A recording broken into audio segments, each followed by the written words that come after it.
Hello everyone and welcome back to the channel. So today's topic, I wanted to talk about reshrinked and resealed cases and boxes from Japan, in particular Pokemon product. So this is a huge issue that's going on right now and it has been going on for a fair while. So I just wanted to shine a light and try to educate everyone out there on what to look for so you don't get stung with reshrink boxes or resealed cases. So a little bit of background on why this happens. So in Japan, there is a lot of scalpers going around buying product from retail stores to sell on the secondary market, and this created a bit of a shortage for the locals, so they couldn't get a hold of product and prices got out of hand. So what stores did is they removed the shrink wrap from the boxes to try and deter the resellers from buying up the product and reselling it. So then this created another market to reshrink product. Now, I do believe you probably could get reshrinked product that does have the right contents in them, but then you're going to get the reshrink product that doesn't have the right content and it's been tampered with. So it's just best to stay away from resealed products completely.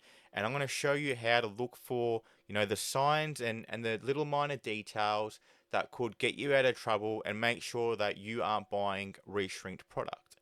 So firstly, I'm going to show you a resealed case that was here in Australia.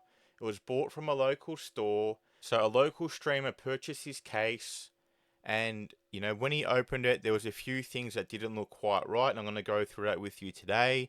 And then I'm going to show you other signs that I could see from the photos alone. And then I'm going to show you what was actually inside the box. We'll go through that. And then I bought two resealed boxes on purpose just to make this video for you guys. I've got a 151 box that was reshrinked. I've also got a Shiny Star V box that's reshrinked. I'm going to compare it with the original seal just so you can get a better idea on what to look for so you don't get stung. So let's get into that. So we're going to start off with the resealed case. So someone I know opened this case here in Australia. It was purchased from a store local to them. This particular person is a streamer, so he didn't really suspect anything until he started to open the case, and there was a few things that didn't look quite right. So as we'll see on the next photo, the glue here that holds the case together, definitely not right. So usually with the factory glue, there's only a little dab. This has been re-glued to the point where it's ripped off a lot of the cardboard, and the surface area of the glue is just way too big. I'm guessing you would have smelt the glue on this one if it was done recently, so it wouldn't be a bad thing to just give your cases a bit of a smell just to see if it's got a strong smell of glue or not. Because if it does, that could be one little sign that your case could possibly be resealed. So we'll go to the next photo now. So this is one of the boxes from that case. To the untrained eye, you probably wouldn't suspect anything, but after seeing the glue, obviously, yes, you will. But if you just got this box or you were sold this box and you didn't have the whole case, you probably wouldn't suspect anything just by looking at this photo. But, for me, that I handle a lot of Japanese product, being a retailer of Pokemon product, and I do sell Japanese goods. So I have to know about these things and have to train myself to make sure that I'm not on selling, these types of products to my customers. That's a big thing that I look out for. So, to me, looking at this, I can see the jagged edges on the seam here. So again, the untrained eye wouldn't really pick that up, but I know, firsthand of all the boxes I've looked at that doesn't look right to me. So again, moving on, we see another close up of that seam. Again, you can see it now a bit better. It does look really jagged. If you run your finger along that, it's going to be a bit spiky, let's say. So again, I will compare the two boxes later in the video so you can see exactly what I mean. And then the final photo here, this particular box had Cyber Judge packs in it. So it didn't even have 151 packs in it. So Cyber Judge, especially at this time when this was purchased, was worth a third of 151. So, definitely not a happy customer. This is exactly what we want to avoid. So just a couple of tips there on what to look out for. And now we're going to get into the sealed product that I purchased for the purpose of this video. So I've purchased the reshrinked 151 and I've got an original 151 here. I've also done the same for Shiny Star V, so we can look at a high class set as well, just so we can see the difference between a standard box and then what a high class box could look like if it was reshrinked. So, right off the bat, I want to tell you that the one on the right's the reshrinked one. You can feel the shrink's a lot tighter on this one, so even when you feel the two together, it's much harder to rub my thumb across this one than it is here because the shrink's so tight. So that's one little thing that you could sort of look for. And then we'll go over the seams because the seam's the biggest giveaway. So if we look at the seams here, so we can see the reshrinked one on top there. You can see the seam running through the pull tab. The original one here, the seam is running through the bottom of the pull tab. We'll go to the next side now. So the top one is the reshrinked one. You can see the seam there. Now what I was saying before, if I run my finger along here, it's very jagged. It feels like little tiny teeth going into your finger, whereas if I do that with this one, it's a lot more smooth. So you'll notice that as well. So if you run your fingers along the seam of an original box, you'll find that it's quite smooth.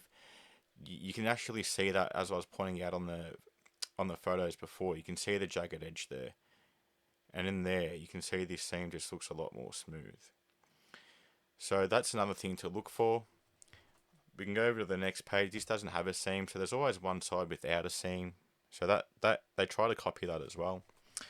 So this is another big one. As you can see as well, the jagged edge is a lot more noticeable on this one there. The top one there, very jagged, where you can see that's a lot more smooth on the bottom. Another thing that the factory boxes have, if you can see here, it looks like when you're opening up a zipper. So you got the two prongs that come out here, and then it's like you're zipping down. So that pattern there is always present on the factory ones, and you can see on the reshrinked one, you don't have that. It's very wonky. There's none of that going on. So that's another thing to look for there with the 151. So now we go to the Shiny V. So this is a high class set. These come in the smaller boxes with 10 packs. And, same thing. The one on the left here is the reshrink. The one on the right's the original one. And you can tell straight away, again, very tight. And when I run my thumb, it's much harder to run. Whereas this one will just slide a lot easier. So we'll go over the seams again. As you can see, the one on the right, exactly the same pattern. Even on the high class, you see that zipper pattern, the zipper seam I was trying to explain before. And you can see on the reshrink one, like, it's just a terrible line. It doesn't have the zipper pattern. We'll compare the sides here now too. So that's the side without a seam, as you can see. Exactly the same. And then we go again too. So the top one again, you can see that zipper pattern there on the original seal.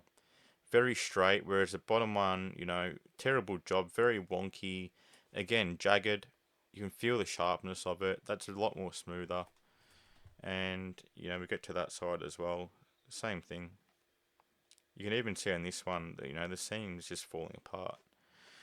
So they're not always going to be like that, falling apart. It's always not going to be that obvious. But if you look for those signs I explained, it's going to get you out of a lot of trouble.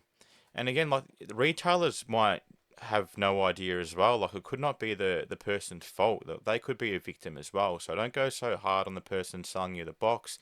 They could be, a victim of this themselves. But again, it's always good to notify them that, hey, you're selling resealed products. You better check where you're getting your stuff from, so you can sort that out.